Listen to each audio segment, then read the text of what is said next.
This is NBK, nothing but Knicks. When Sim passed the assist, you know that it's #1 show that breaks down the game. If you can't play defense, stay out my way. Dribble the ball, come down the lane. 5 seconds on the shot clock, who gon' win us the game? You wanna hear Knick updates and trade rumors? Post-game reviews, this the place you tune in. So tell a friend just to keep the ball moving. Like the page if you feeling the movement. Every game we coming to win. Give us a sub like a player that came off the bench. This is NBK, nothing but Knicks.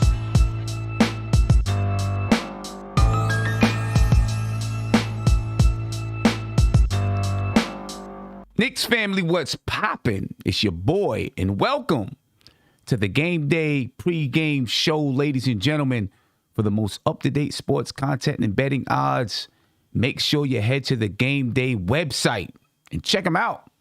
You can also check them out on YouTube. Make sure you hit the like button and subscribe to their channel. The link is in the description of this video. And you can check out their website by clicking on the link at the top of the YouTube chat. Tonight, the New York Knicks take on the Philadelphia 76ers, ladies and gentlemen. This is a big game for the Knicks, in my opinion. I want the Knicks to get this win. Now, there may be some players not playing, which anytime that happens with the New York Knicks, it becomes, well, Joel Embiid didn't play, Ben Simmons didn't play, Tobias Harris, whoever didn't play. All right? And it may be that way with the New York Knicks tonight. I don't care. I want to win. I want get-backs from losing to Orlando. I don't like the way we lost to Orlando. I want get-backs. I want to win tonight versus the Philadelphia 76ers. We got a group here. We got Uncle Fulio. We got Isaiah. We got Steph. We got Cornerstone Kev. We're going to go ahead and get into this, man, and break it down. Uncle Fulio, what's popping with you, brother? You recovered from yesterday? You good? Always, man, always. Salute Sam, salute the panel, Kev, Steph, Big Bubba. Good to see you guys again. Salute the chat out there. Listen, tonight is an important game, right? This game we have to be able to show the Philly and the rest of the Eastern Conference that we're taking that next step into contending. So I think this is a good game tonight, and I'm excited. Let's do it. Yeah, it's a huge game tonight. Huge game tonight.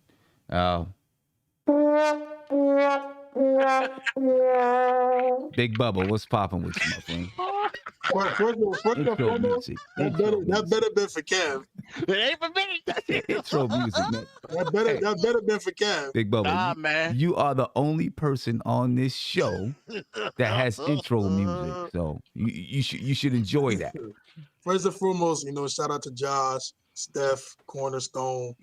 I don't really like Sim. I really don't.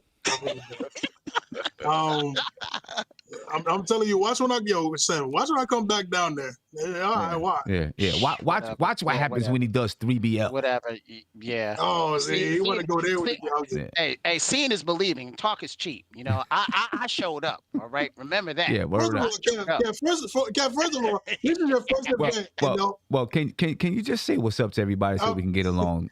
Shout out to I'm the one to get along with everybody, man. Nah, but no, shout out to everybody and Josh like that. No, there's somebody in the chat, man. Listen, tonight is a very big game to me, man. This is our first true test. I think the Celtics game, I thought we would have beat the Celtics, but this is a team we haven't beat since 2016. We haven't beat the Philadelphia 76ers since 2016. And listen, Sam, if we want to be the team that we all think we are, you got to win this game. If you want to be a top 4 team in the East, you got to win one. You got to win these kind of games. So we're gonna see. All right, Steph, what's going on with you? Yeah, today? Shout out to you, Sim, the chat, the panel, Isaiah, who I haven't seen in a while. We got to get this. We have to get this win. I'm going to wait for the first 20 games to really see what type of team we have. That being said, after that disappointing loss to Orlando, it'll be good to get back into our winning ways. And I'm to see what are we doing defensively to help our perimeter defense to help the guards. So it should be an exciting game. Whether Embiid plays or not, you just got to rack them up. You just got to get them. Doesn't matter. Yeah, exactly. You got to get them. Too. And I am concerned about that perimeter defense as well. Very concerned about that perimeter defense. Cornerstone, what's popping with you, brother? Hey, and ladies and gentlemen, if you go on my Twitter page, just check out the little bit. Cornerstone had everybody choked up. He was about to cry. The crowd had to yell out. They had to yell out, "Don't cry, Cornerstone." You was about to, Kev. You said no, you're not gonna cry, but you was about to. You were right there. But that's beautiful, though, man. That's beautiful, man. I wish the love. you didn't have to bring that up now because I know Mr. Big Bubba's going to be all over that. So he's going to, Cornerstone, I didn't even have to know you was a cry. I knew you was a cry the first time I met you. I knew you was a cry. I know you were crying in that group. All right. Salute to the chat. Salute to all my brothers and sisters on the panel and everything. Yeah, that was a special night. The only thing I will say about tonight's game is that it is very important, and we have to shake off the stigma of what we performed on Sunday, because if we are to be taken seriously by everyone, we can't lose a game like we did against Orlando. So now that we have a test game right here, we got to come up with flying colors. This is one of the teams that swept us last year. There's only a few teams that swept us last year. It's them, Brooklyn, Miami, and am I forgetting one, or is it just those three? Oh no, I think that was about it. I think everybody else is either in the East. Yeah, in the East, in the East. Josh, yeah, you're absolutely right. But this is one of those games where we have to show where we've made progress. Now, I agree with y'all. I'm a little shaky on the perimeter defense as well, but I think it'll work itself out. I truly believe that, but we'll get into that more as the thing goes on. So that's about it. Okay, well, let's take a quick look at the injury report. And this was as of 3:30. I don't think it's changed much. The next update is normally at 4:30, which is now 4:33. But I don't think this has changed much. So let's take a quick look at it. We see that for the Knicks, Nerlens Noel is questionable.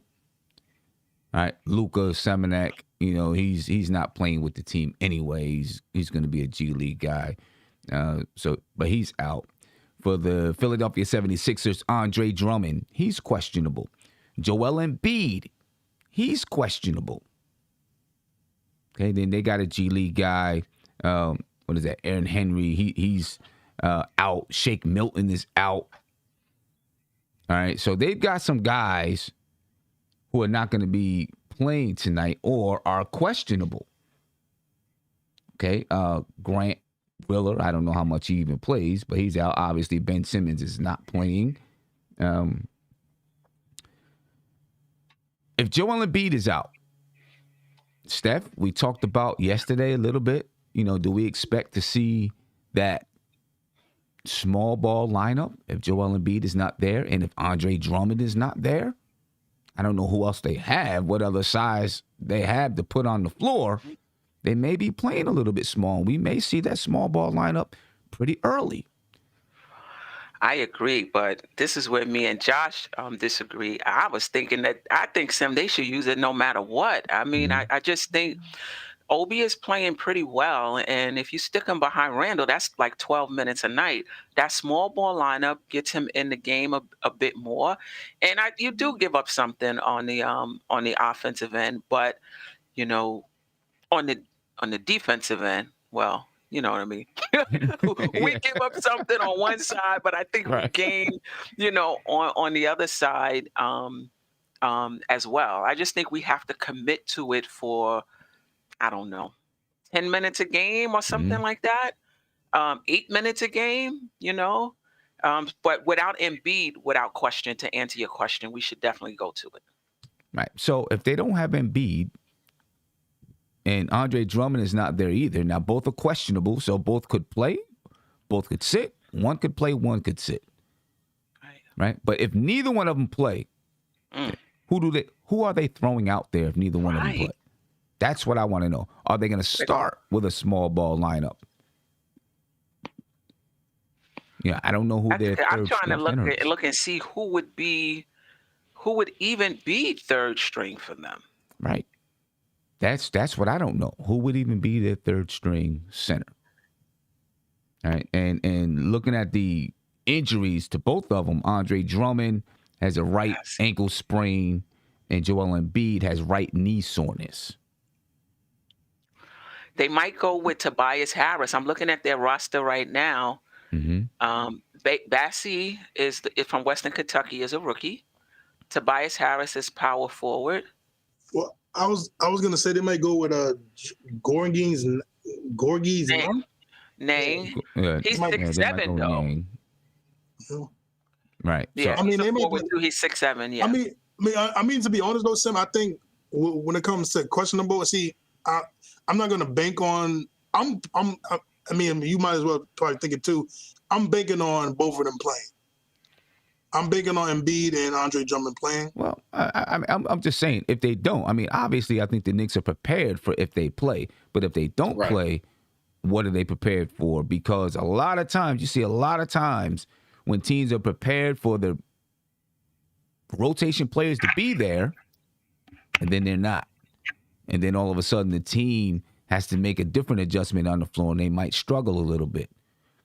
So, we'll see. If neither one of those guys play, then they've got to start small, I think. I don't see them having anyone else to throw out there on the floor. Andre Drummond did not play Sunday. All right, so if he does not play, this will be the second game that he missed. Yeah, but also too, I would think for the most part. I mean,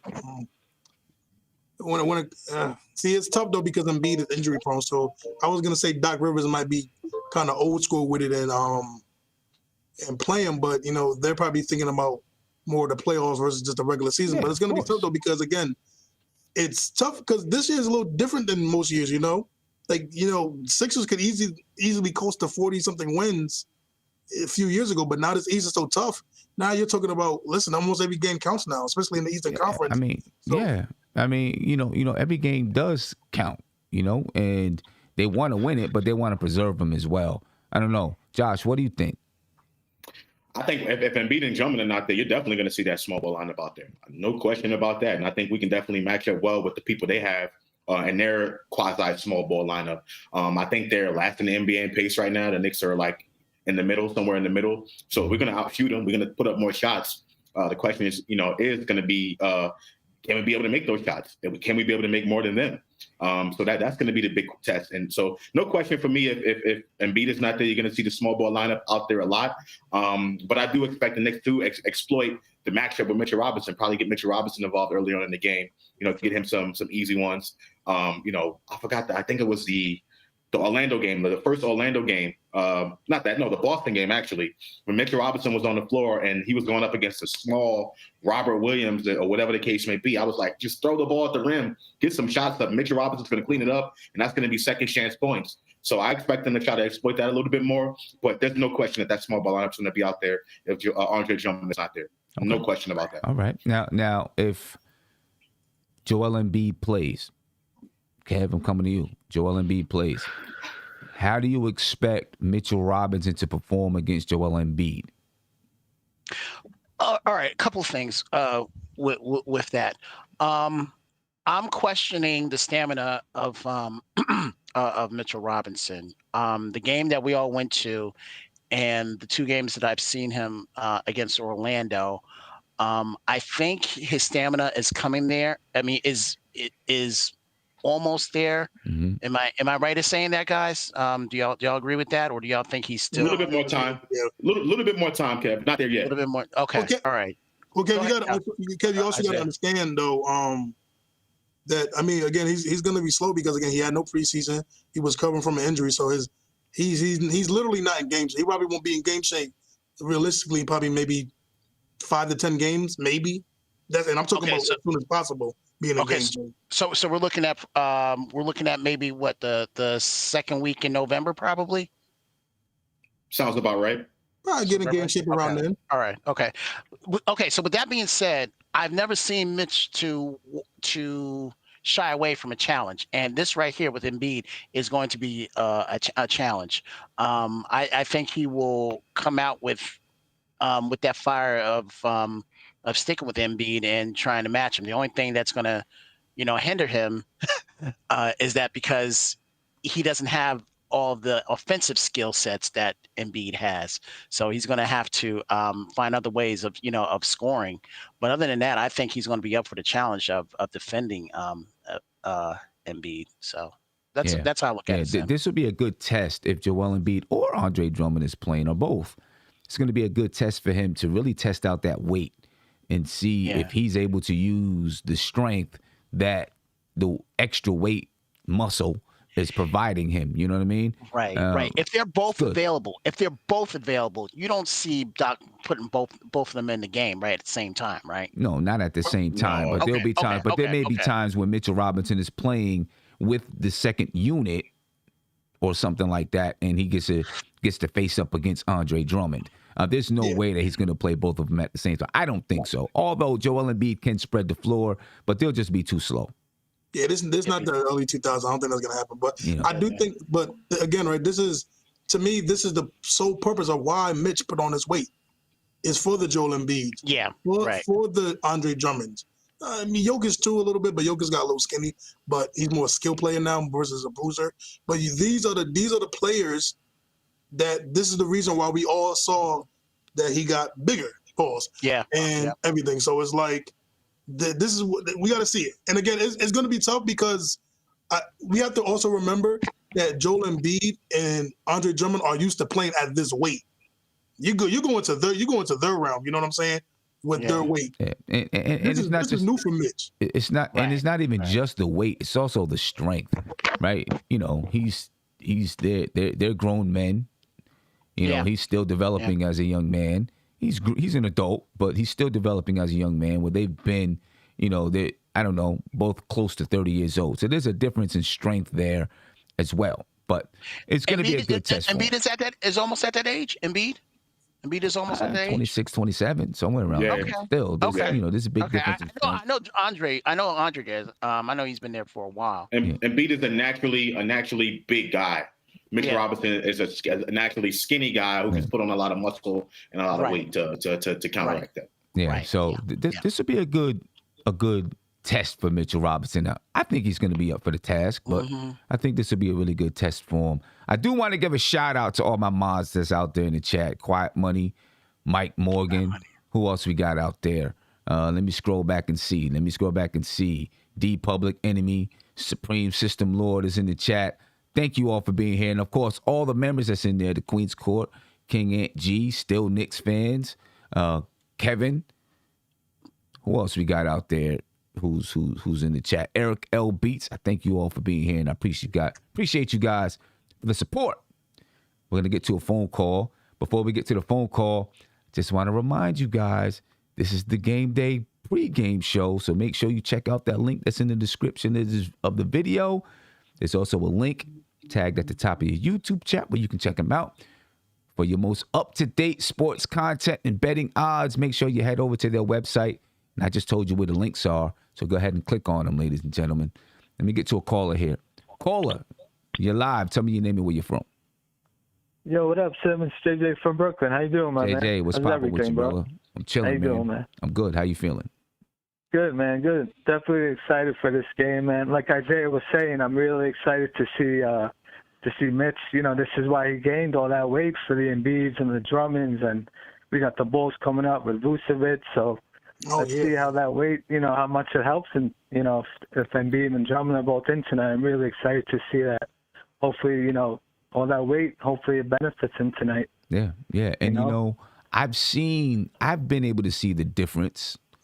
He's a little bit stronger. Yeah. He's able to, command his spot a little bit better. Yeah, absolutely. It's going to be a great test for him. It's going to be a great test for him. Yeah. One thing also I wanted to ask you, I'm very concerned about the defense tonight because who would you put on Curry? Because he's been lining it up. He's averaging like 21. He's shooting like 76% from three. Crazy. I think I would put RJ on him because I don't think you could put Fournier on him. Running through all those screens and right? Would you put RJ on Curry? Well, I'll say this. I don't like RJ having to chase shooting guards. I wouldn't either. Yeah. He had to chase. What about Fournier, though, on him? Or Kemba? Fournier's no slouch. Fournier's no slouch. Well, all right? I'll say this. He's not a slouch. I'll say this. Fournier, at least offensively, he also runs off screens, right? He's used to running. You got to off make screens. Curry work defensively for sure. Right, but what I'm saying is, since Fournier is used to being the kind of guy that could run off screens, catch and shoot, and things like that, at least he can understand what Steph Curry is doing.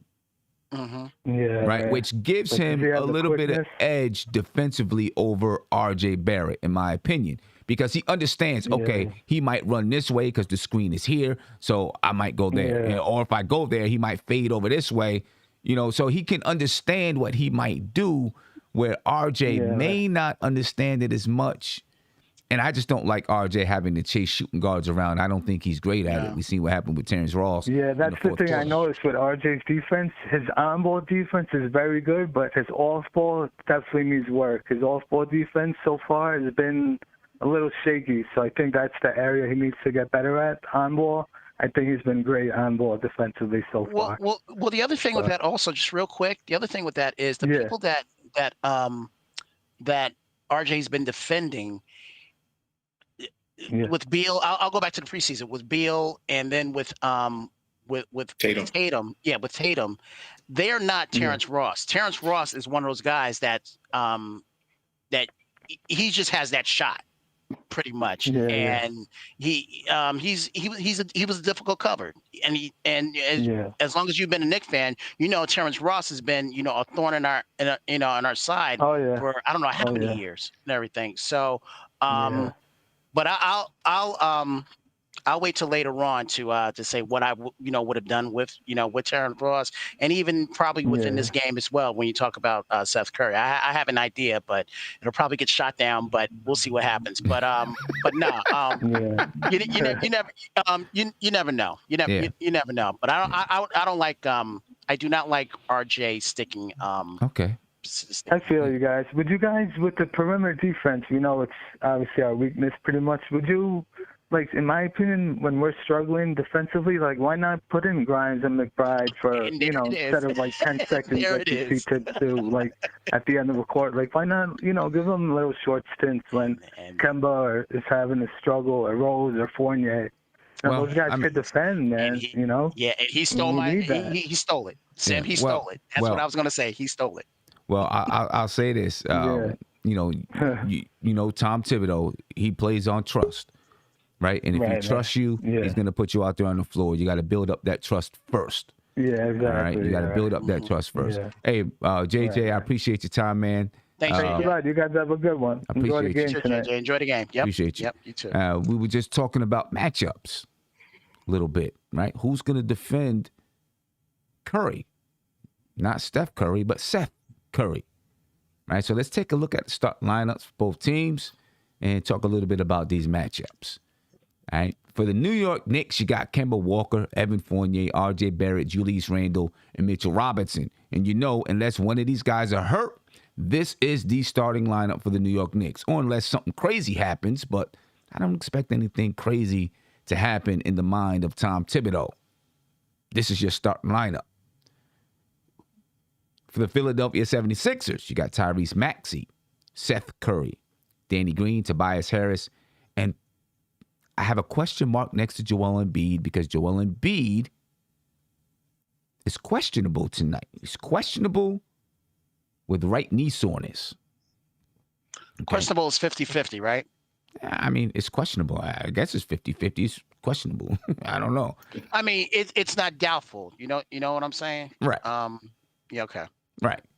So these are the starting lineups tonight. All right. Now, I'm going to go around to each person so that we don't jump over and bump over each other. All right. Go around to each person and see what you think. I'll start with you, Cornerstone. All right. Because, you were talking about how to, bringing in certain point guards or guards to defend the Seth Currys of the world that's shooting a high percentage from three and doing what he's doing out there.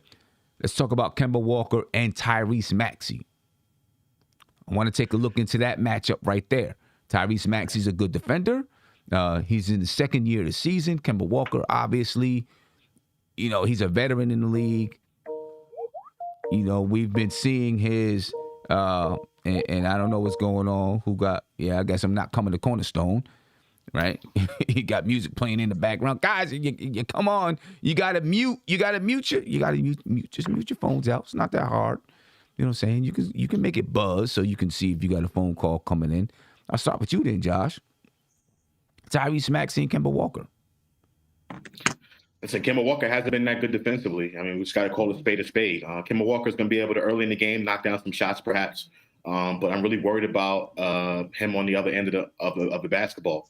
Tyrese Maxey is a really young guard, but at the same time, he's crafty, smart, and he can definitely make something happen at the point guard position for Philly. So I'm not sleeping on Tyrese Maxey at all. Kemba's a veteran. He's our guy. I'm gonna go with him at the end of the day. I think he's been around and he's been an All-NBA player, All-Star player before. But right now, he's just not getting it done on the defensive end. So we'll see. Big Bubba. Yeah, Kemba's been slow, slow to start the season. Sorry, guys. You're not sorry. You had that turtleneck on. You're not sorry. First of all, you know what? I'm going to, out of respect for Sam, I'm going to keep quiet. Yeah, right? yeah. Just let him keep going. Just let him keep going. Go ahead. So Kemba's been starting very slow. I don't think he's gotten even 15 points yet for the season yet. I don't think so. Defensively, it's been. I mean, I think we all knew it was going to be bad, but it's pretty bad right now. So, listen, he's going to have to try his best with Tyrese Maxey, man, and try to stay in front of him at least. Put a little effort in there. But I would really like to see Kemba get something going today. With this game, I think we're going to need it, especially today. If no Ben Simmons there to guard some of the point guards and stuff like that, I would definitely like to see him go off a little bit and get some stuff going. So I think today's going to be a good Kemba game. Okay. Well, Tyrese Maxey, so far this season, he's averaging 16.3 points per game. He's 4.7 rebounds per game, 3 assists per game. He's having an okay season so far. He's shooting 43% from the field, 25% from the 3-point line. I think he definitely poses a challenge to Kemba Walker. You know what I mean? But Kemba Walker should be smart enough to know what to do with a guy like Tyrese Maxey. You know what I mean? Young guy just coming into the league. You know what I'm saying? We're joined by Kareem, who just joined us. All right, we're going to get to Kareem in just a second, ladies and gentlemen. All right. I don't know who just jumped out. Somebody just lost whatever. You know what I mean, guys? We got to be on it, guys. We got to be on it because I'm telling you, I'm taking you out. If the sound and stuff ain't there, it's dismissed. We're dismissing you. Let me get to a phone call. Oh, okay. All right. Caller, you're live. Talk to me. What's your name? Where you from? I think we lost the caller. We'll get back to the caller. Kev, go ahead, Cornerstone. Talk to me about Tyrese Maxey and Kemba Walker. Oh, I love him. I love Maxey. I like the matchup. It'll be a good. I'll call it a bounce back game for Kemba, because as much as we were excited for Kemba to be here, I mean, let's be real. He hasn't been the Kemba that we've been used to seeing. So I think that this will be a nice bounce, good matchup for him. But I do like Maxey. I liked him back in college and, during the draft and everything. This will be a good matchup with the two of them, and excited to see it. Okay. All right. Let me get to Kareem real quick. Kareem, what's poppin' with you, brother? How you feeling? Hey, what's up, son? Can you hear me? Yeah, we can hear you. Some air in the background, a little bit, but we can hear you. Yeah, it's storming out here. It's storming because of the debauchery that has been spewed on this channel the last few days. All right. First things first, Tyrese Maxey pad, you trash. You no competition. That's first thing. No competition. 4 points in the 45th. No, it's no competition. Okay. We say that now, but right now we know our perimeter defense is our Achilles heel. But if he cook us tonight, I'm not showing my face on the post game. Okay. All right. If he cook it, but he ain't gonna cook it like that. Second thing, what I'm noticing, how can we expect Kemba Walker to perform? He's only getting 20 to 22 minutes per game. But why is it's like he barely plays the second half. But why is it's like he's Why is let him play through it. Let him play through it. Hold up. But see, all right. See, I can see someone like RJ Barrett, right? Not playing well defensively or something like that. Let him play through it because he's young. He's, and he's got to learn. He's got to get cooked sometime in order to get better. Kemba Walker's been in the league a while. At some point, it's like, I'm not going to let him play through it. He knows how to, he should know how to defend. Maybe he just can't do it. He's not learning anything new as far as defending, in my opinion. You know what I'm saying? But all right. So let me clarify, because I do agree with that point. But what I mean to say is this: you are right. So for a player like Kemba Walker, because let's be honest, he's really like 5'10", bro. I've seen him in person. He's not that tall. So opposing guard can just shoot a layup over him. There's not much of a contest on his part. Right. Kareem, we all know that. We all know that 5'10" is very short to you. But go ahead. I'm sorry. Nah, but I'm saying for what's the average height of a point guard in the NBA? 6'1", 6'2"? Yeah. So he's pretty much short, and he's not like a Bledsoe or somebody where he's like really compact and like strong. Right. So all you got to do is finish above him. So, okay, cool. I agree with that. So I will say this. You do have a point because, okay, if you're not playing defense, I'm going to need that 19-20 from you, 5 and 2, if you're not going to play defense. So I agree with that. But I was speaking to a friend. I said, man, if he keep playing like this, he might play himself less and less minutes. And then it's like, okay, do you want to run Derrick Rose in the ground? That's the thing. So McBride might have that's the thing right there. You don't want to run Derrick Rose in the ground. But this is something that we talked about in the beginning of the season before we even started. Does Tom Thibodeau use Kemba Walker the same way he used Elfrid Payton, except opposite, right? He used Elfrid Payton to say, okay, we're going to use him for some defense to buy some time for Derrick Rose and then let Derrick Rose to get out there. But now it seems like it's a kind of opposite with Kemba Walker. But you know what? I'm going to be patient. And Kemba Walker, I think he's a smart player. And maybe he's just finding his way and feeling his way out right now. And Tom Thibodeau the same with Kemba Walker. He knows Derrick Rose and what he's going to do. Derrick Rose knows what to expect and what Tom Thibodeau wants. Kemba Walker is still learning that. Plus, you got some new players on the team that he's getting used to. So I'm going to be patient and hope that he's just figuring it out. And as soon as he really figures out where his spots are, then we're going to see him start to. But Sim, that's what you just specify what I meant by let him play through it. Okay. Not let him just go out there and run amok. Because see, here's one more quick, because I know you want to move on to someone else. Another thing too I hate too is I know Kev trying to hurry me up. Nah, I'm messing with you, bro. Yeah, that's why he called. I got people out there, but you know what it is. Too. Another thing too. It's like, okay, bro, you got the ball, right? Yeah. And I hate when guards do this. You come up half court and you give up the ball immediately. Come on, man. And that's what he's been doing. He comes half court, he gives the ball up to either Barrett, Randle. And it's like, I mean, listen, you know what? This was something a long time ago when people kept saying all Frank Ntilikina does is come across the court and pass it to somebody, or all Payton does is come across the court and pass it to Julius Randle. You're seeing the same exact thing from Kemba Walker. This is part of what they do. But is that a Tom Thibodeau thing? Or is that a Julius Randle saying, just give me the ball? Go ahead, Josh. Kev, I don't think it's that. I think it's, they're running plays through Julius Randle. Just because Kemba Walker brings it across half court doesn't mean that on the half that you need to score on, Julius Randle is not the one orchestrating. He is still the alpha as far as orchestrating the offense. But Josh, let me ask you a question. How many times, as us being Knick fans, have we seen Kemba Walker always cook us?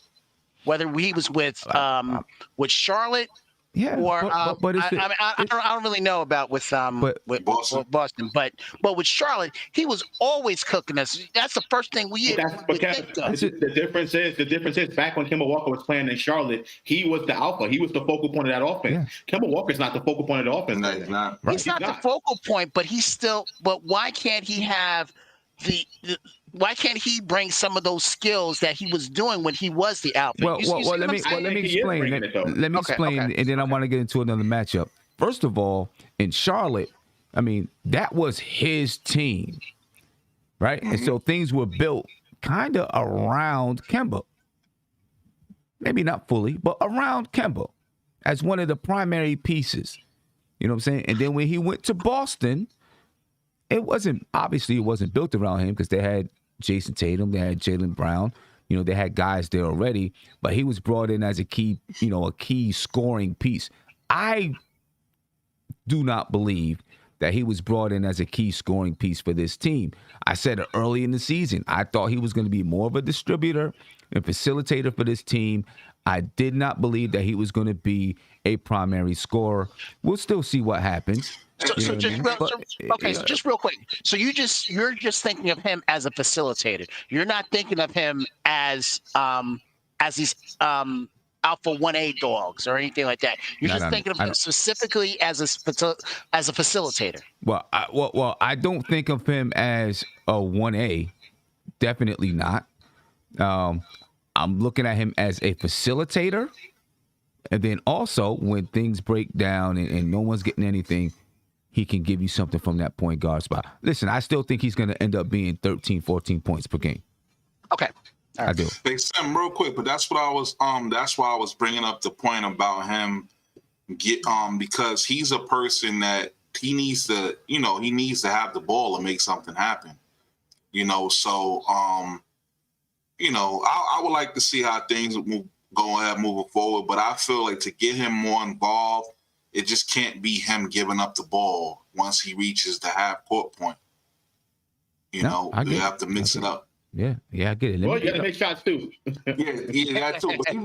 But once he been taken, looking good though. Yeah. But then sometimes he just looks lost out there. I'm like, bro, and then sometimes the spacing is bad. So it's been a number of things. Yeah. Let me get on to this next matchup.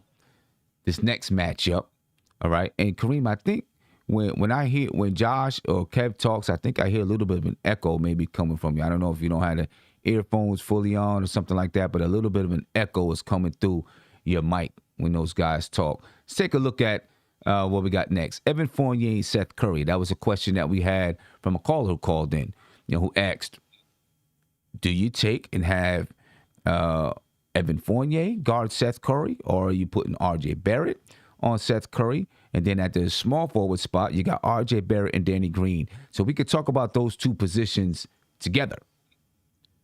All right, so, because one of those two guys are going to guard the other, but we just don't know who it's going to be right now. Josh, I'm going to come to you. What do you think about the Evan Fournier and Seth Curry matchup?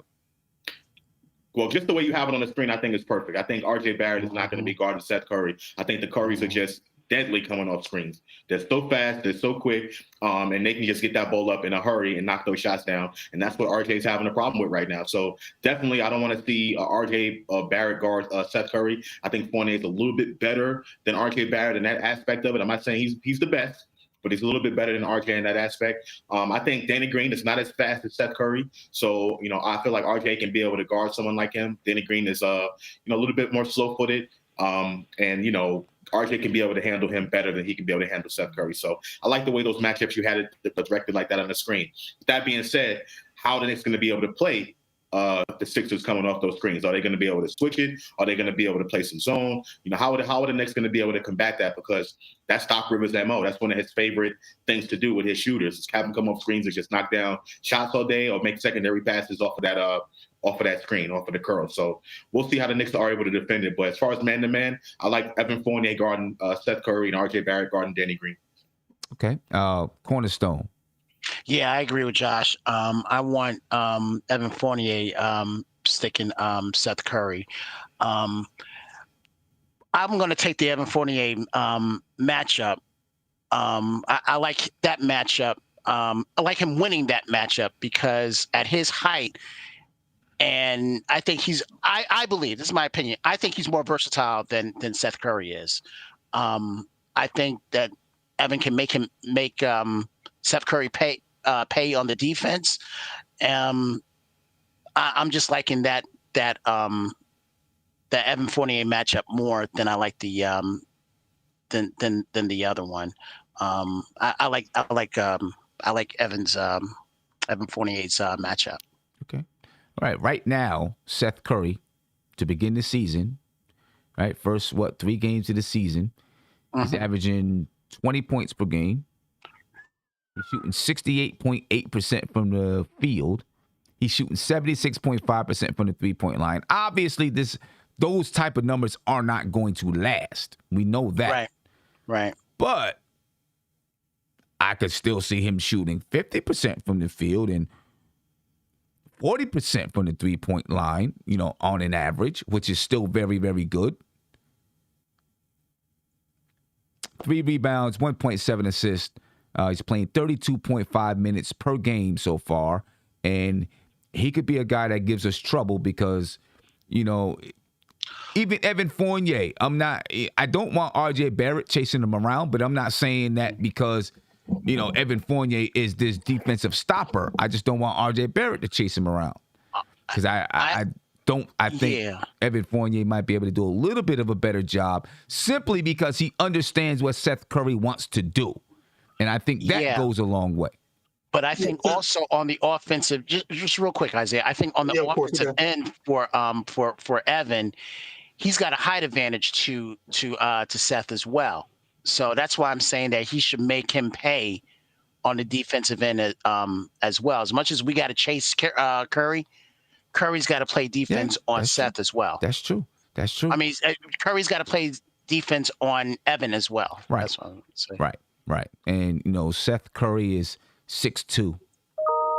So either way, he's guarding, a 6'7" RJ Barrett or a 6'7" Evan Fournier. Now, they might take him and put him on Kemba Walker, though. Looking at who's in their starting lineup. When I switch back over to the starting lineup, they got Tyrese Maxey out there as well, but they could take Seth Curry and put him on Kemba Walker, to maybe help with that matchup a little bit and then move Tyrese Maxey to cover either Evan Fournier or RJ Barrett. So it's going to be interesting to see what Doc Rivers decides to do in that regards. When we look at Tyrese Maxey, I just want to look at his height really quick before I get to Isaiah. Then I'm going to come around to Kareem. Tyrese Maxey is also 6'2". So, they're playing a small backcourt, which we should probably try to take advantage of that and post up RJ Barrett. But, we could talk about that in a little bit. Isaiah, go ahead. Yeah, so I'm not gonna lie. I think both these players gonna give up 30 to each other. I really, really do. Listen, the way Seth's been scoring lately and the way we give up the 3 ball, it's a recipe for disaster with a guy like Seth Curry. And like you said, Evan Fournier is not a world beater when it comes to defense. I really think they're gonna cancel each other out. I think they're both gonna go crazy, personally. I think Evan's gonna have a good game, and I think Seth Curry's gonna have a good game. I'm just going based on just what we see with how we guarded 3 so far this year. It's not gonna be good with just Seth Curry. So Isaiah, you really don't think that Fournier is a good defensive player? You don't think he is? No. Why? Because I think he is. What have you seen from him, Isaiah, to say that he's? I'm not saying he's a world beater. I'm not saying he's No, the best I'm not saying guy, that either. But Yeah. I don't think he's terrible. What have you seen from him to say that he's not a good defensive player? I think he's average. Okay, so we're basing it off the Boston game and the two Magic games. He's okay. He's good. I mean, he's decent. I just think when it comes to a player like Seth Curry, I don't think he's going to be that good because, again, Seth Curry likes to run around. I just don't think Evan Fournier's going to be put that much effort into chasing Seth Curry around. Okay. Again, I think they're going to cancel each other out. I think they're going to both get around 25, 20-something points a day. I think they're going to just cancel each other out. Okay. So far, the New York Knicks, opponents of the New York Knicks, are shooting 35% from the three-point line. 35%. Middle of the pack. It's not terrible. People are shooting, though, 47.7 threes against the New York Knicks. They're shooting 48 threes. We'll say that. They're shooting 48 threes against the New York Knicks, but only shooting 35%. That's, it's hard to say if that's good or bad. I'll say this. If the Knicks can hold teams to 33% shooting from the three-point line and allow them to shoot 48 threes, I'll take that. That means they're shooting a lot of threes, but not at a high clip. Teams are making right now 17 threes per game against the New York Knicks. If the Knicks hold them to 33% shooting, if they can do that, if they can manage that this season, now you're talking about them making 15 threes a game or something like that.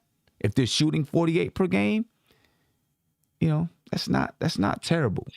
But that's where the wing and guard defense becomes problematic, because if you have the wings and guards getting into the paint so freely, that makes it more easier for teams to have more wide open looks. Right. And that's why I think it's very, very important. So the numbers are absolutely correct. They're there for a reason. The Knicks want teams to shoot 3-pointers. That's the whole purpose of the Tom Thibodeau defense. Not letting people get to the paint. But if teams are getting to the paint, I think that's where it's a problem. I think that's where the problem lies. Yeah, exactly. That definitely is. That's where it lies. But so right now the Knicks are dead in the middle at allowing at their opponent's 3-point percentage, in the middle of the pack. They're 15th in the league, 35%. It's not horrible, obviously. It's not the worst, obviously. You have right now the Phoenix Suns are allowing teams to shoot 43% from the 3-point line. 3 games in, but those guys, man. All right. Kareem, let me come to Kareem, man. What do you think about this matchup? Seth Curry, Evan Fournier, RJ Barrett, Danny Green. How are you going with it? Which way are you going with it? Just real quick, what's the league average for 3-point shots? So that's what I was wondering.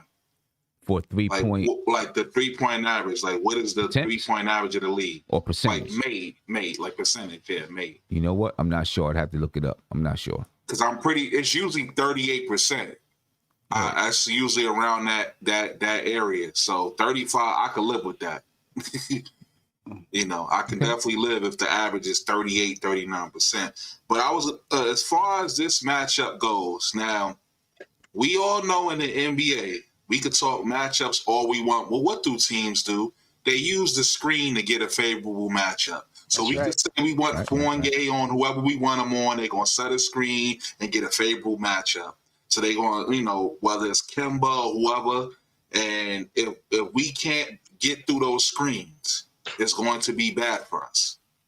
We have to fight through those screens. Right. I would say if you want to touch up, I'm touching up both of them. Maxey and this dude. You might get a hard foul early. You do what you got to do. But we can't fight through those screens. It's going to be a long night, and I'm going to just turn my TV off. I'm good. I ain't going to do it tomorrow. Okay. All right. Nah, I agree with you. Fighting through those screens is critical. Mm-hmm. It's critical. And that's why you got to have somebody who can chase guys around and understands how to use those screens. That's the reason why I go with Fournier defending Curry instead of RJ because I think he just understands it a little better. But Danny Green does a lot of the same things as well, which does make it problematic for the Knicks. And we have to make our shots too. Exactly. Because I with this team, we really matched up well against them last year. But, you know, like they were like many other teams that we met. We matched up with Miami, them. It was those grind out games. But if we're not making those shots down the stretch, it's going to be, it's going to be a close loss or, close loss, close matchups. And in the end of these games, we're not going to win. We'll probably lose by 2, 4, and we just got to make our shots, and bring it. No, I agree with you 100%. The next matchup, Julius Randle and Tobias Harris. Listen, Julius Randle, he could score on anybody in the league. Oh, here we go. He can too. He can score on Tobias Harris, but Tobias Harris can score on him. Right? We seen Tobias Harris last year after Julius Randle was voted into the All-Star game. Kind of put a chip on his shoulder. He hit the game-winning shot, and then he asked the question, okay, who's the all-star? Something like that, right? I didn't even know that, man. Yeah, it was in Philly. That's a challenging matchup for Julius Randle to defend Tobias Harris. And he's going to have to defend Tobias Harris. Julius Randle got to put 40 on him for talking that crap. That's it. 40 on him, bro. Yeah, but if he puts 40 on him, does that help us win the game? Well, I mean, hopefully, yeah. If we need it, if we need him to put 40, then I don't want him to force 40. I want the 40 to come within the flow of the game. You know what I'm saying? But Tobias Harris, that's a tough matchup for Julius Randle. I think defending him. Kareem, what do you think about the matchup? What's Julius Randle got to do tonight? Of course, close out on him. That's an important thing. Definitely got to close out on. Don't give him the open shot. Also, too, you got to watch him playing off the ball. And also he's a decent passer too. So, I would like for tonight. I would like to, how we usually have our defensive set where we put, we'll have the 3 up top. It's sort of like a zone, but. I think a big part of it is just not Julius Randle. We got to make sure the guards are not getting Tobias Harris in his spots too. If that happens, it's going to be bad for Randle. Randle doesn't match up against those. I would say Tobias is really a 3 playing a 4. Yep, exactly. So, but I think Randle will hold his own, but the effort has to be there. Because sometimes I look at Randle like, bro, you just give people the runway to come in. You give up on, can't be giving up on plays. And, I would rather you get a hard foul, bro, a late foul, than to give up, clear lanes to the basket. Yeah.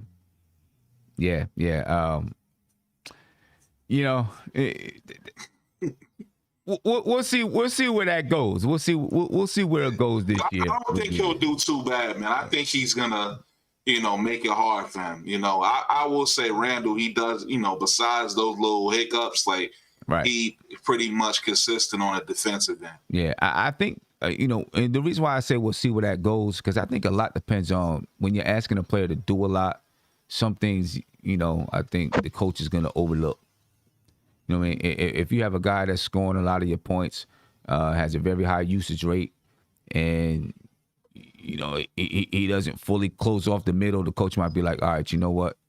I'm going to overlook that. So that's why I say we'll see where it goes. Obviously, we get Taj Gibson back tonight too, right? Yeah, I think so, yeah. That's going to help us a lot. Yeah, but obviously we want Randle to be that guy that's doing it all the time, but it's very hard for your primary scorer to be doing every little thing.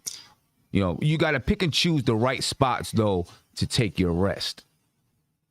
But if he going to give him the 40 piece, I'll live with it. All right, bro, you bombing him to death out there, I'll be like, okay, I'll live with it. Give him that work. I can live with that. Yeah, but you got to pick and choose the right time to take that rest on the floor. They all do it. You got to pick and choose the right time. Randle's got to learn when those right times are. But Kev, what's your thoughts on the matchup? Randle, Tobias Harris. That's got to be the matchup of the game. To me, that's probably the matchup of the game. A lot of people would say Joel Embiid.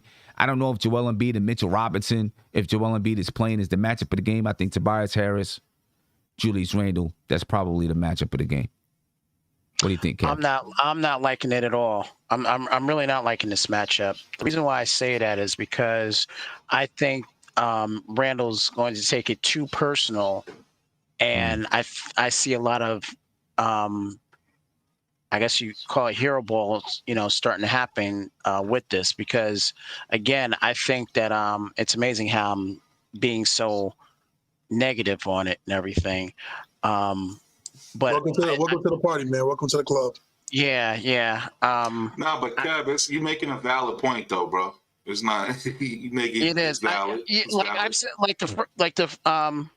okay, so I was at the first game. Mm-hmm. I missed the second, and I watched the third. From what I've been seeing out of Randle, it's still the same thing that we saw last year. Last year, it was kind of warranted because we really didn't have the offensive firepower that we have now.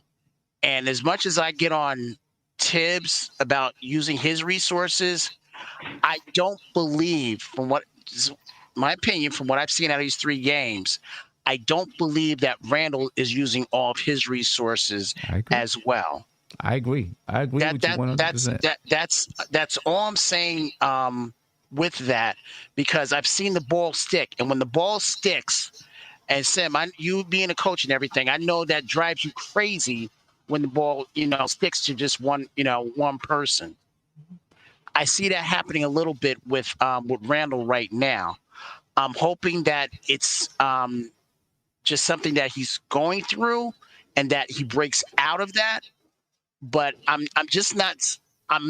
not liking what I'm seeing out of his play, his team play, not his individual play, but his team play. Okay, so that's the reason why I'm a little worried about this matchup right here, because just as much as he can give it, Tobias can give it as well. So that's pretty much it. Okay. All right. Big Bubba.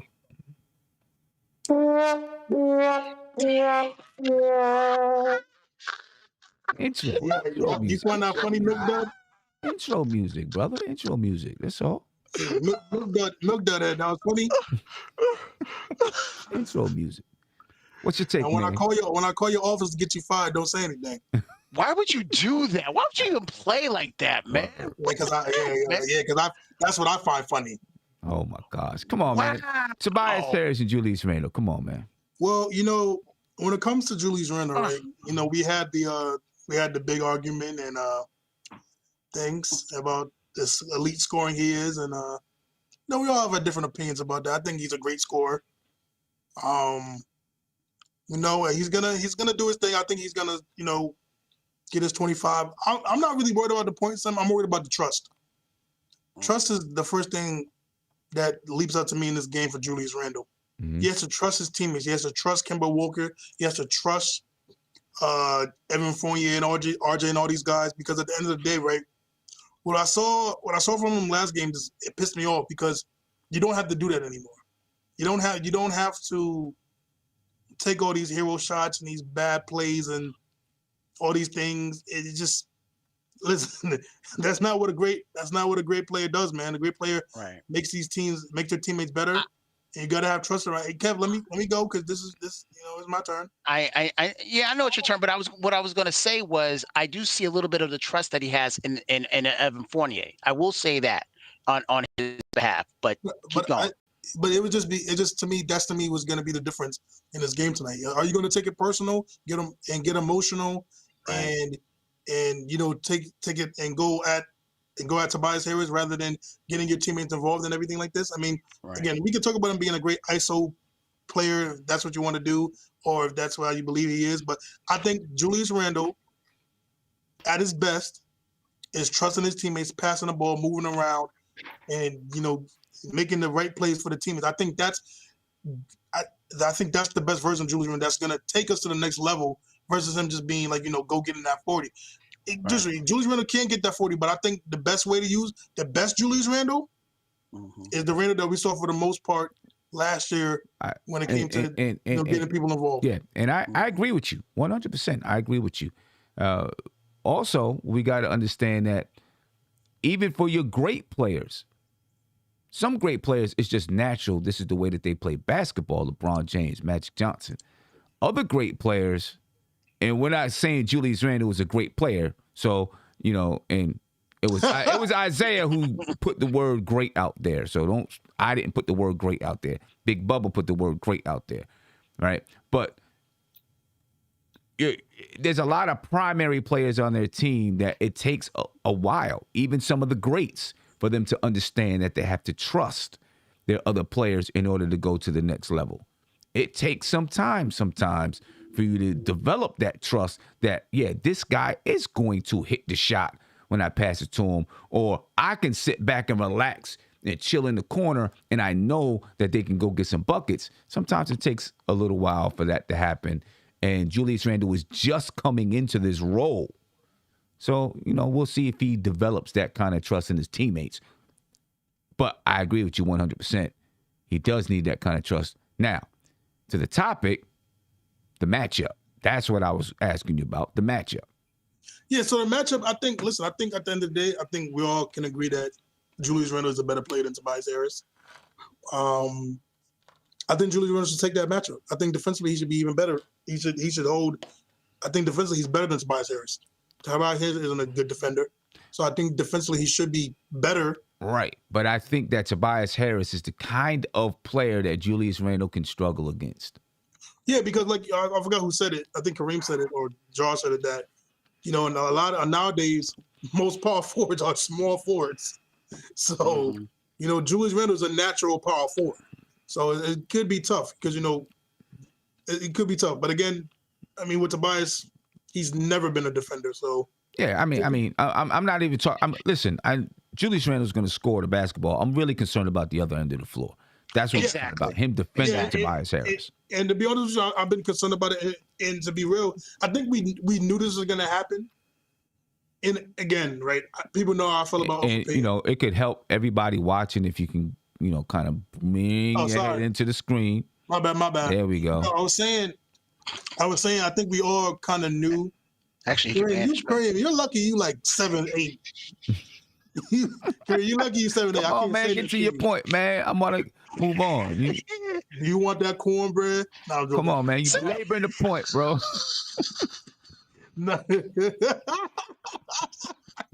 Nah, so I think we knew that when you give up guys like Elfrid Payton and Reggie Bullock, and you replace them with Evan Fournier and Kemba Walker, there's going to be some growing pains defensively. And like you said, Derrick Rose knows Derrick Rose knows how. All right. We kind of. I don't know where you went. We were talking about Julius Randle and Tobias Harris, bro.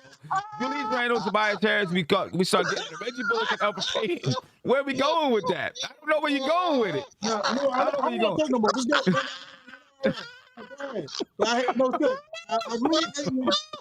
I really hate when you do this. You let Josh talk, you let Cam talk, you let Kareem talk. And every time it comes to me, I'm going to a different place. Okay, but here's the thing.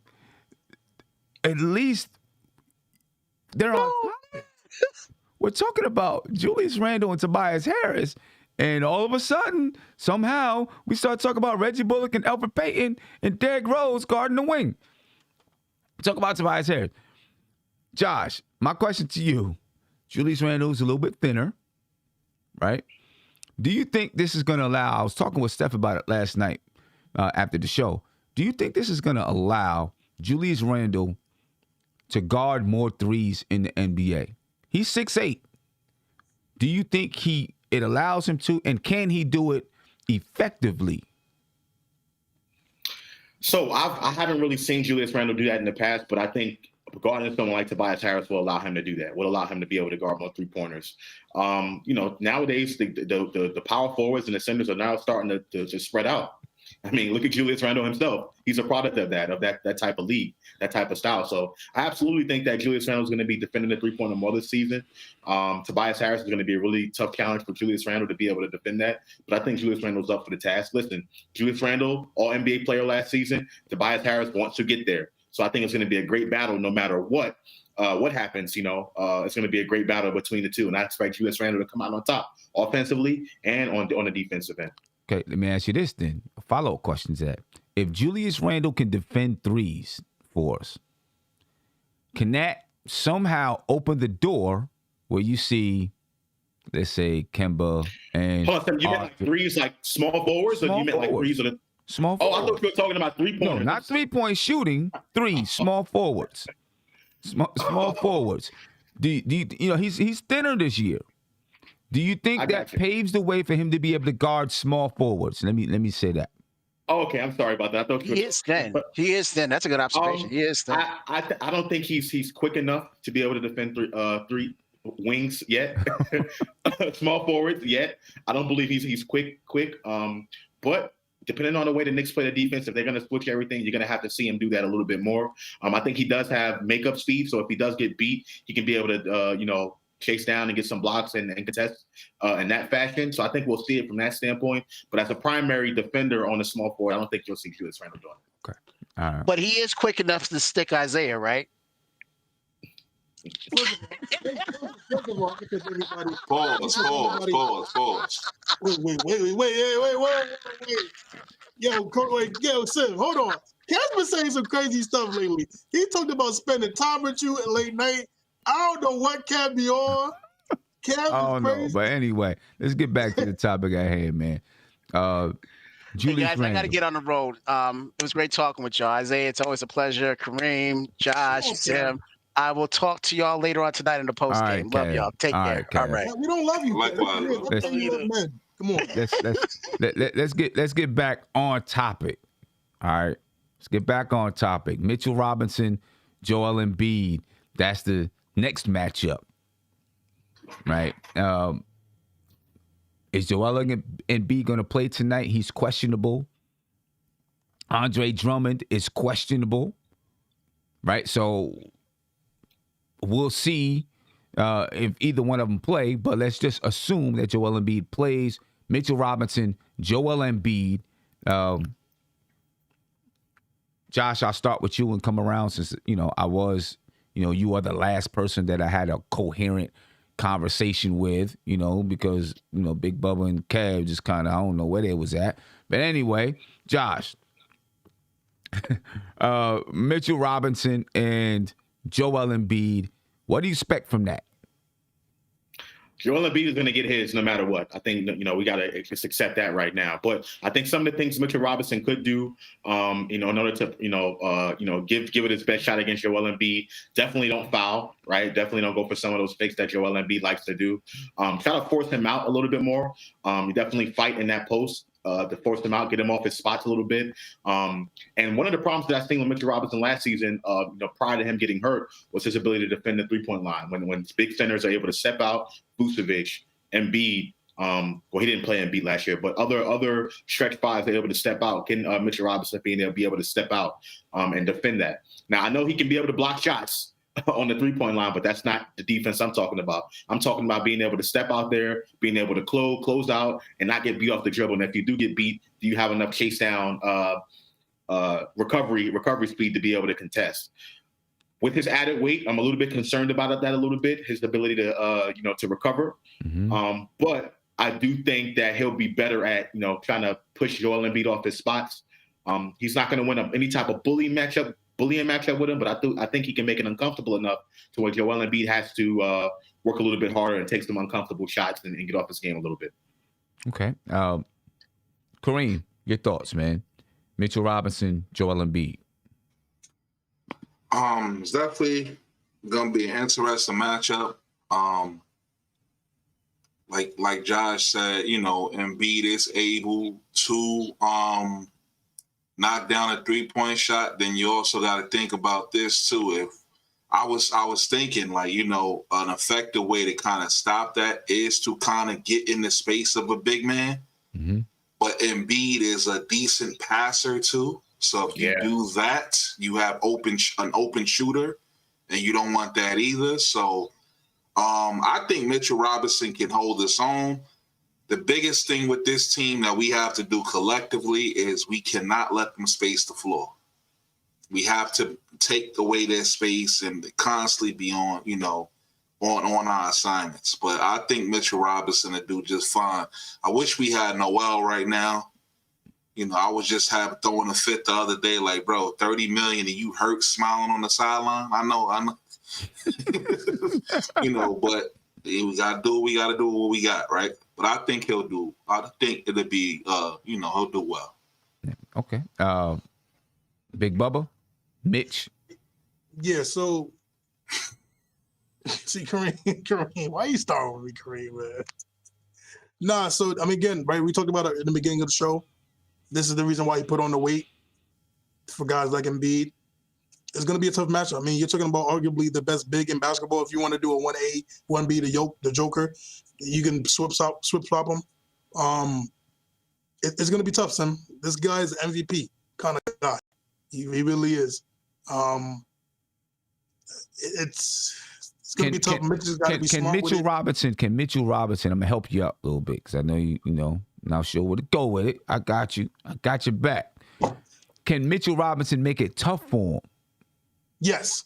Because really, like you said, he's an MVP caliber player. You're not stopping him.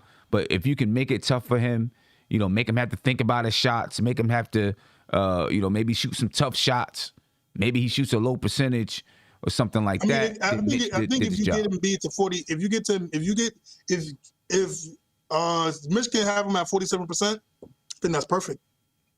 You get him at 47% around that area. You did your job as a big to me. If you got Joel Embiid under 50%, so if you can have around that kind of percentage, I'll be completely fine with it. Make him more of kind of a perimeter shooter. The best you can, like you said. Like we said, you can't slow down. You can't really stop an MVP kind of caliber player. You just can't. But if you slow him down, make him around 47%, 48%.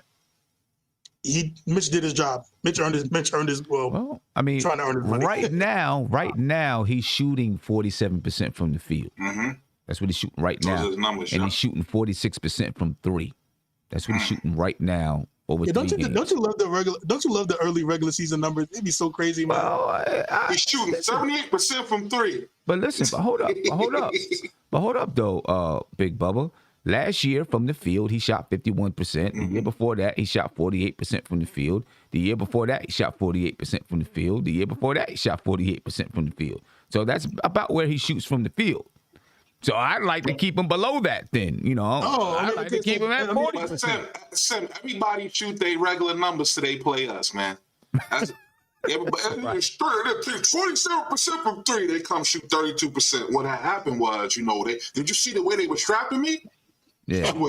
Right. Hey, Sam, I just wanted to say, man, because I got to head out. I got to close the store down.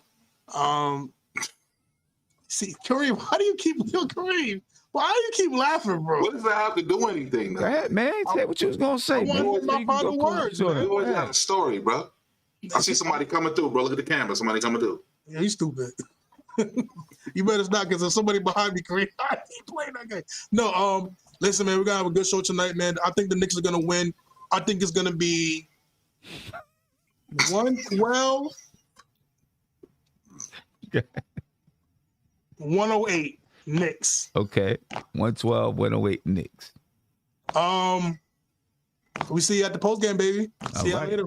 All right. And the reason why I was laughing, because you just said we're gonna have a good show tonight. I'm like, that's what I said. There's a concert or something. But anyway, take care of your business, man. Baby. It's always a show. MSG. Close down the store, man. Don't get yourself in trouble. Yeah, exactly. Somebody behind you talking the camera, bro. Watch out. Man, Kareem, shut up. All right, man. All right, see y'all later, man. All right, peace. This guy, man. This guy. I'm waiting. My frame is big. Oh my! I was looking at that. I said, you gotta check your life. Am I that obese? Yes, you are. Let me get you a phone call here. Call you live. What's popping? You name me where you're from.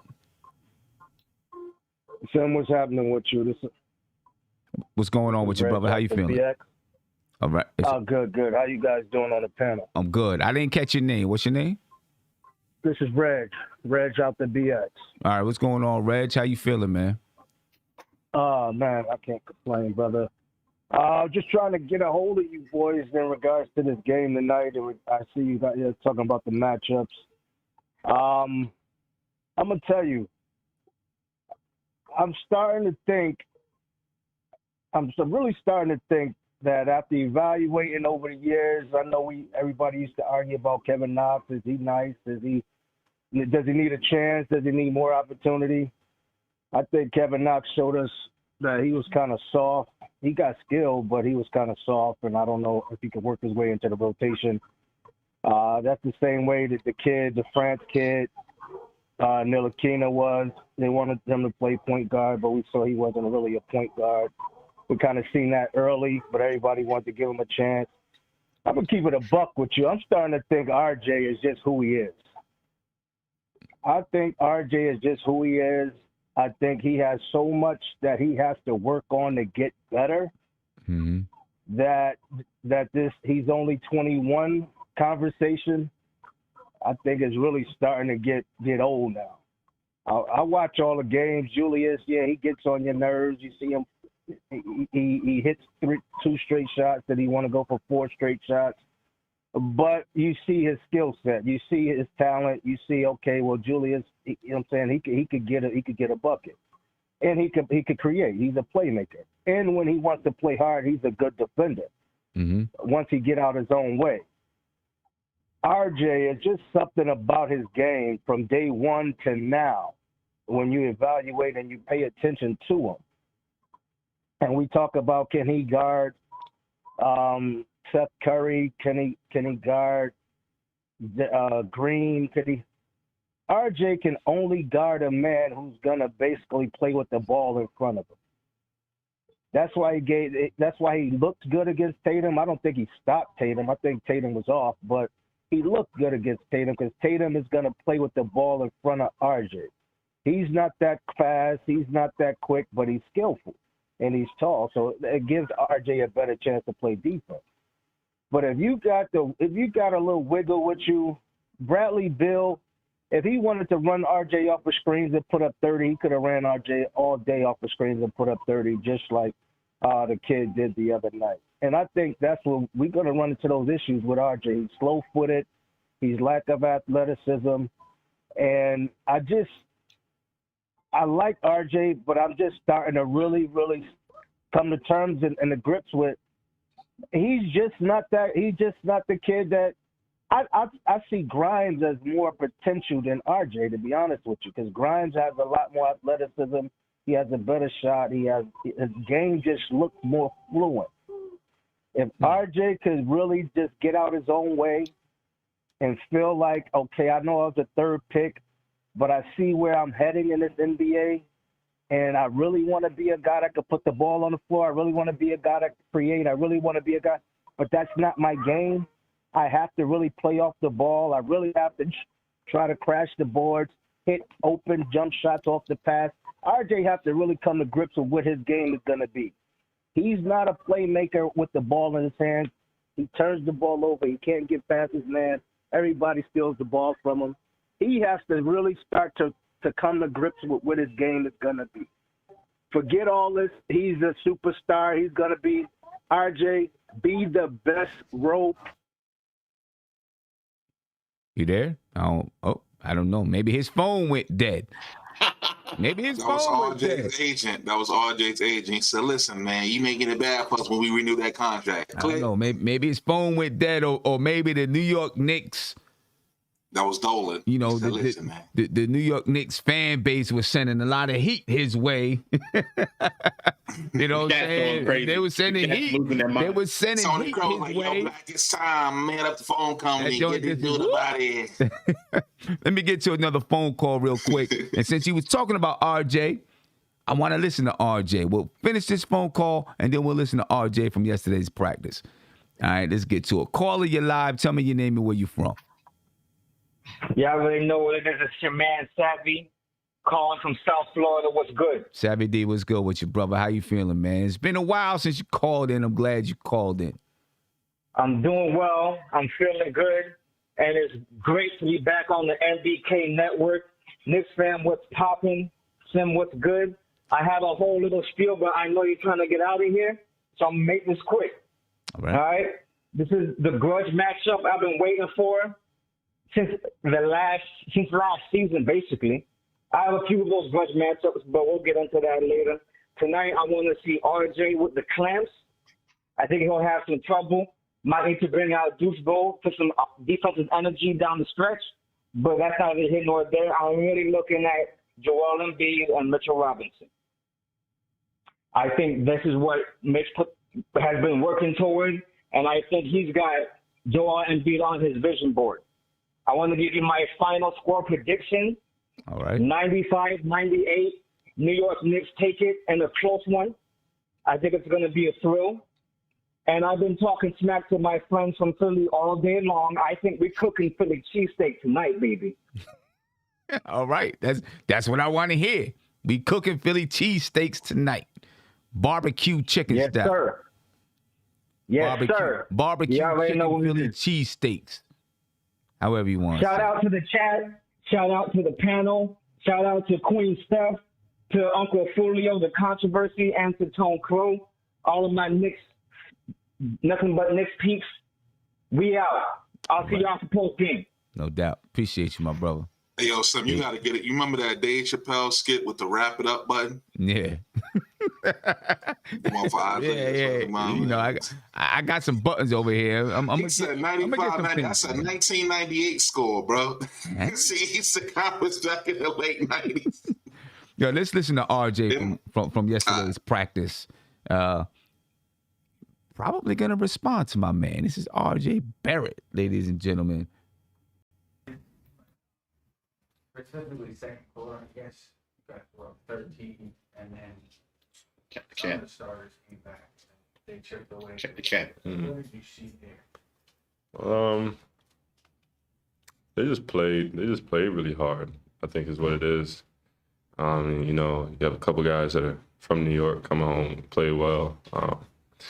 You know, and really they're pros. Anytime something happens like what we did to them in Orlando, they're definitely gonna come back and you know, put up a fight. So yeah, they just played hard. How big your mindset now? You know, how you respond to things last night? Well, we got one tomorrow, so you know we just gotta, you know, learn from last night. We had a good practice today, and then just you know be focused on what we got to do to you know get back on track tomorrow. How do you feel like your guys' defensive communication is back? I think you know communication with any team. You know, at the beginning of a season, you know, new players, people don't really know each other, you know, like that fully. So I think you know everything. Our whole team, we're gonna get better on offense and on defense. So you know it's. We're 3 games in, you know, so we're just going to continue to just keep practicing and keep getting used to each other. What are your guys, I mean, without divulging any state secrets, just what are your guys' film sessions like? I mean, I imagine you use that as a way to kind of improve on that kind of stuff. So Yeah. what's that discourse like? I mean, film is film. You know, what you see on film, it doesn't lie, you know, so I think film's a big part of what we do. We're able to, you know, see what we have to, you know, get better at and also see what we're doing well. So, yeah. When you come up to me, like last night when Tiff said it's like the effort is kind of a concern. What does that look like the day after? Is that like a tough film session to watch? And it's highlights from that stuff? I think anytime you lose, it's a tough film session to watch. But, you know, just trying to be positive, even though, you know, we did lose. And, you know, it was a tough loss, definitely. But just to, you know, to just know that moving forward, things we have to do, especially the second time that we, you know, play a team or something like that, if, you know, that team's going to come back with more of an edge. So we just got to be ready for that. How do you do a balancing act from when to attack rather than settle for free and know when to go to the basket? That's also something that, you know, I'm learning and, you know, I'm going to get better at it and figure out. Because, you know, having the ability to shoot, being able to, you know, to really knock them down now, it's just, you know, just try to figure out, you know, when to take those, when to drive. So it's just all a part of the game, just reading the game. Archie, you talk about it's something that you're learning, adjusting to this year. And last year, I know years are different. And you kind of got off to a slow start and then you had kind of a spectacular year. Is that sort of how who you are? You have to adjust to things? Or? I don't know why. It's third year in a row I started like this. I don't know. But, I'm a guy that I never give up. I never quit. So whatever it is, I'll figure it out. God's blessed me with that ability. So, yeah. Did you learn through, the struggle at the beginning? Is that how people say they learn when things are a little hard? Yeah, I love basketball. So, whenever like I'm struggling or whenever I'm, doing well, I like to go back. I watch all the games. I watch film. I'm on League Pass watching all the teams play. I love basketball. So, we have great staff here. I just got to figure it out. That's really it. What do you feel like you have to do better right now? Honestly, the biggest part I've really been trying to work on is just my defense. I want to be I want to be first team all defense. I want to be these things, and I want to be that guy for this team. So just looking at that, can't give up anything easy. Just try to make every night a struggle for anybody I'm guarding. That focus on defense, does that impact how much you can do offensively? Is it only natural for No, not at all. You look at any of the great players. Jimmy Butler's a great example. His defense doesn't take away from his offense. Michael Jordan was great defensively. So it's just I have the stamina, I have the ability to do it. So it's just a matter of doing it. Sorry. I feel like you're in a problem. I think we have a team to where everybody's really talented. Everybody has a chance to do something when they have the ball. We generally have been getting a lot of assists. So I think yesterday we didn't make as many shots as we wanted to, but we did get a lot of good shots. So that'll figure itself out. You mentioned that your weakness.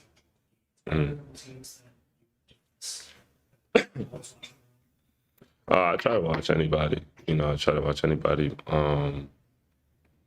Any of the games that are on, I try to keep up with just stuff. Just because I've been like that since I was a kid. I've always loved to watch the game, see who's playing, see who's doing what. Just because I'm a fan of the game too. I think it would be tough for me to play if I didn't love it. All right, ladies and gentlemen, that was R.J. Barrett. And, you heard there, he said he wants to be that defensive guy for the Knicks. He wants to make an all-NBA defensive team. He wants to be that guy. That's a pleasure for me to hear. Does it take away from the offensive side? I think from the beginning, when you're exerting that much effort on the defensive side, it could take away from you offensively. I think that's okay. He's going to have to learn how to adjust. He'll get stronger. His stamina will, grow and develop. And he'll be able to do it on both sides of the ball, I think. You know what I mean? But, I'm glad that he wants to be that guy and step into that. And as fans, we got to be a little bit patient because he's not going to be perfect right out the gate. You know what I'm saying? He's got to learn how to do it. It's tough. Let me get to this phone call here. Caller, you live. What's popping? What's your name? Where you from? What's up, Phil? Can you hear me? Yeah, I can hear you. This is Stafford Dunn calling from South Carolina. Appreciate you, my man. Appreciate you. What's going on with you? How you feel about tonight's game? I feel good, man, but there's a couple of things that the caller before I didn't agree with, and I don't agree with something that Kev said and Kareem said, right? Okay. Now, the first point I want to make, right, is that Julius Randle, right? Mm-hmm. Now, who is the one that? We lost. Who is the one? Who is the one? Who is the one that brought us back from Boston? That was Julius Randle with the ISO ball, right? Correct. Am I right, Tim? You're right. Correct. Right. Okay. Now we understand that we had about 26 assists to 34 assists in one of the two games. Now we understand that we had Fournier and Kemba, right, to bring us the ball, to spread the ball. Now, if these guys are not hitting shots, what do you want the coach to do? if they're not hitting shots, what do we want? So you're saying, what do we want Tom Thibodeau to do if Kemba, Fournier, any of these guys are not hitting shots? Right, the whole team is not making shots, and Julius is our leader. So in my opinion, I feel like if nobody's hitting shots, we got to give the ball to Julius, right? And that's how I feel like people is putting too much into this isolation thing, right? I think Julius is our star. He's the engine. He's the one that stirs the Kool-Aid. That's in the straw that stirs the Kool-Aid.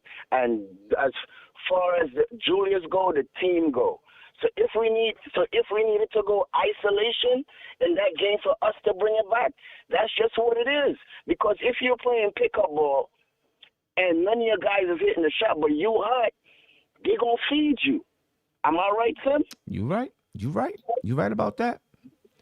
All right. Second thing, RJ.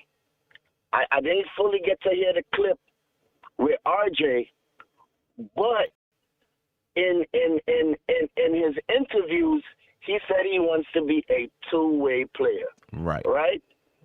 So basically, RJ right now is more concentrating on the defensive end. Because if you look for the past 2 seasons, his average been going up, right? Am I right? You're right. He averaged 18 points per game last year. He averaged 18 points last year. Right. Right? Reggie Bullock is not here. So he's taking on all the responsibilities to defend the best player. So therefore, he's not going to really look for his shot because he's really concentrating on the defensive end. Now, I heard Queen Steph said on one of your programs one night is that RJ going to get a shot when it comes to him, when the game comes to him. You hear Thibodeau always said the game's going to come to you when you read the game properly. Right. So, and then you heard him say to himself, I'm not worried about RJ. So let RJ do what he needs to do to elevate, because Tom Thibodeau said we ask him to do a lot of things. So give the kid a break. He is trying to be a two-way player on the defensive end. And I'm kind of tired of the Knicks fans getting on these guys for what? It's just game 3. Tonight is game 4. Now, I heard a caller said, not a caller, but somebody said after 10 games or 20 games, then after we could see where the offense is at.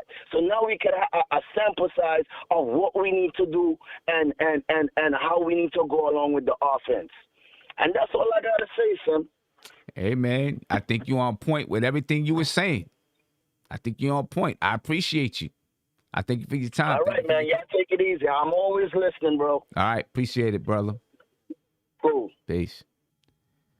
All right, there we go. Listen, Josh, you know better than everybody. You talk about RJ, we coming out. We coming out in troves. We're coming out in troves. But, you got to be encouraged from what you heard from RJ, man. You got to be encouraged about it. Big shout out to everybody that's with us, ladies and gentlemen. Thank you for being here. 1975 Jam Rock, he said, do you still think Noel and Kemba was it better than getting Zoe? I mean, hey, Alonzo Ball is, he's playing some good basketball right now. I was a big proponent of getting Lonzo Ball. I was a big proponent. Lonzo Ball, and then you also got Evan Fournier. That could have been real nice. And you had a wing defender too. But hey, that ship has sailed.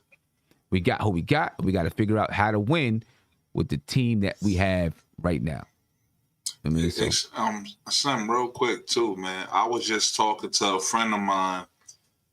He donates sometimes. His name is Busy Al. Mm-hmm. And based on what the caller was saying, and I defended Julius Randle because you spoke earlier about him.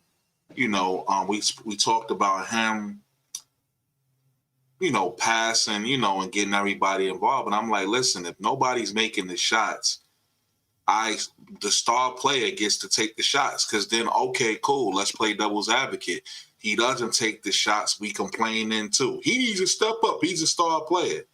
So I never said anything about that. Maybe, that was kind of like lost, but I don't have a problem with it. He had a great game, 17 rebounds, 30 points, and he was the only one really scoring, but of course it got to the point where, eventually, he stopped making the shots, because they started to key in on him, and as far as RJ, man, one thing I give him is when he's struggling, he doesn't try to force it.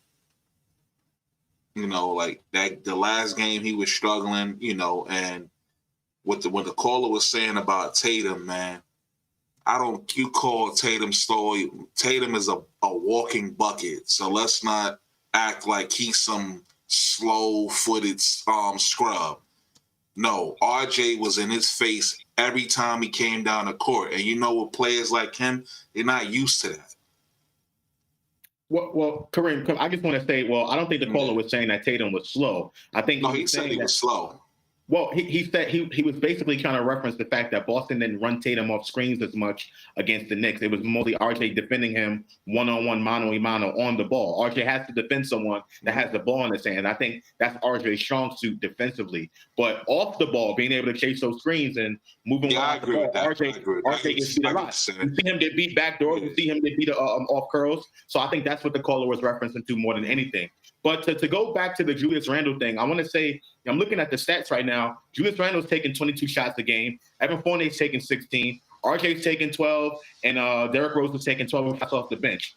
I'm looking at that spread right there. The ball is being spread out. It is. Mm-hmm. Obviously, your best player is going to take the most shots. That's going to happen. But Fournier's getting his share. 16 shots a game. That's pretty good for him. And to me, RJ Barrett at 12 shots and Derrick Rose at 12 shots. Maybe Derrick Rose needs to up that a little bit more, but I'm fine with that. So this notion that Julius Randle is hogging the ball and preventing everyone else from scoring and getting theirs, I just don't agree with. In the game against Orlando, the last game against Orlando, we got a lot of wide open opportunities in rhythm, in my opinion, that we just didn't knock down. Right. And I think that's where this vitriol to the isolation basketball comes from. I think if those shots would have been hidden, I don't think we would have been talking about this as much. I don't think it would have been this amount of vigor towards Julius Randle. So as long as we knock down shots, I think we'll be fine. Offensively, it's not the problem, guys. Yeah. And I think the biggest argument, man, the overall argument, we see these attacks on individual players, but the overall anger comes from that was a game we should have won. Exactly. Agree. So I think it stems from that. We should have won that game. But as RJ said, man, let's be real. So we go back last season. It was back-to-backs with teams. Remember, you would play a team and then you would play the same team the next game. They did that a lot last season. And you see how hard it was to beat that same team twice. Right. They come back. If you lose, you coming back with fire that next game, man. Right. Yeah, no doubt about it. No doubt about it, man. I'm going to get to one last phone call, ladies and gentlemen, and then I want to get you guys take on tonight. I don't know if we already did that. I know Isaiah did. I want to get your take on tonight, whether we win or lose, what the point spread might be, and then we'll get up out of here. So let me get to this last phone call here. Caller, you're live. Tell me your name and where you're from. Hello? Hello. You're live, my man. Name and where you're from. I'm Andrew from Florida. All right, what's going on with you, Andrew? How you feeling? Well, anyways, I got to say something about the comments. I don't know what people are fighting in the comments when we got two big games this week between the Bulls and the 76ers. I feel like people should be happy about this team because this is like a big step for our team. Like, we can get our name out there this year, and we're actually a contender for these next two games. And then with the RJ hate, I don't get it either because people are comparing to John Moran when John Moran has nobody on his team, and RJ got a team around him, like a championship team contender. So I don't get this hate between him and Ja. You think? Oh, say that again. You said RJ is on a team that's a championship. So people are comparing him to John Morant, right? When John Morant has like nobody on his team, he's by himself. So obviously he shoots the ball more than RJ does.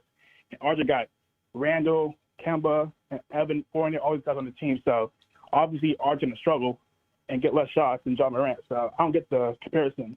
Well, yeah, they're definitely, they're on. They have different teams and a different makeup of their team. I mean, I do feel like John Morant is more gifted than RJ, but it is what it is. RJ, he fits into a role on our team right now. We'll hope that he's going to become, I think that he's going to become an all-star type player. Maybe not every single year all-star guy, but I think he's going to make some all-star teams. And I have one more question. Okay.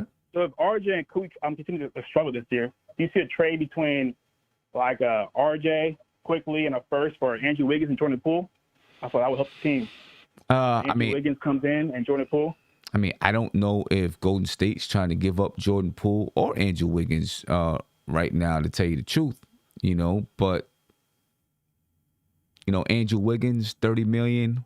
The money, yes, the money. When you and RJ kind of giving you the same production, maybe he's not as good as a defender as Andrew Wiggins right now. I don't know. I think I'm rocking with RJ. Well, thank you, though. I think I'm rocking with RJ. All right, appreciate you, man. Thank you for your time. Thank you for your time. I'm not even, a lot of people talking about trades and stuff like that. I'm not even thinking about trades really right now at this point in the season, man. I'm just trying to see how we come together. I'll think about that when we get closer to the trade deadline. I just want to see how this team comes together right now. We're 2-1. We got to win a record. Not trying to trade nobody right now. Trying to see how this team comes together. We'll figure that stuff out later. I think most teams in the league are trying to see, let's see how our team comes together, figure out what we need, and then move on from there. You know what I mean? But anyway, Josh, your prediction for tonight. So I told myself I wasn't going to do this, but I think I'm gonna do it tonight. Right. Actually, never mind. Listen, I don't think the Knicks are going to win tonight's game. I'm just going to come out and flat out say it. I think the game will be close. But I just, I believe that they're shooting the ball too hot right now over in Philly. Their shooters, Curry and Green, and they got guys who can flat out knock down the three ball. So I'm going to say Philly's going to win this game, but I think it'll be tight. I'm going to say 112-108 Philly. All right. Kareem?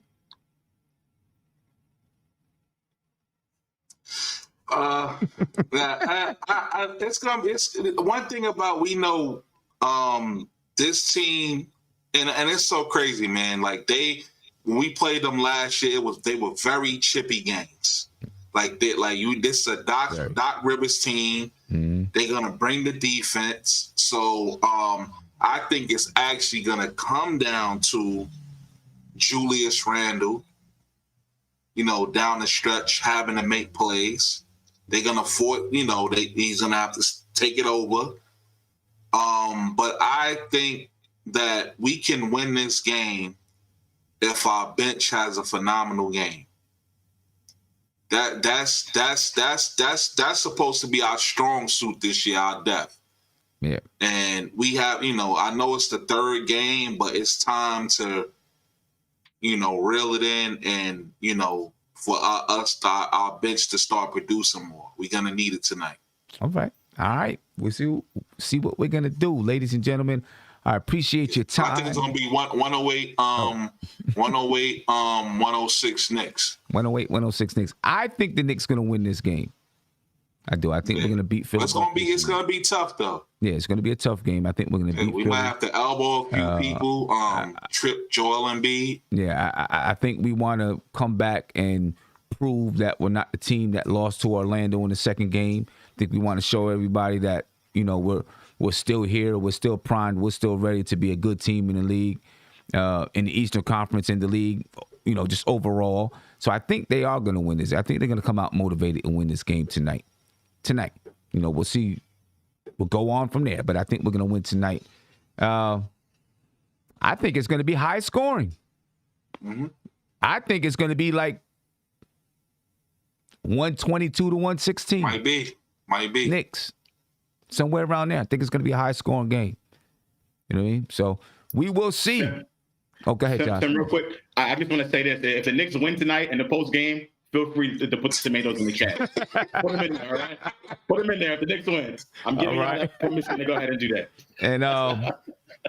And just before we get out of here, Ian Begley, I didn't want to forget this, did tweet out that Nerlens Noel will not play today per Tom Thibodeau. So Nerlens Noel's out tonight, ladies and gentlemen. But real quick, Sim, Josh, with the score you illustrated, man, Real talk, it's reminiscent of the games we played against them last year. We would lose to them like 2 points.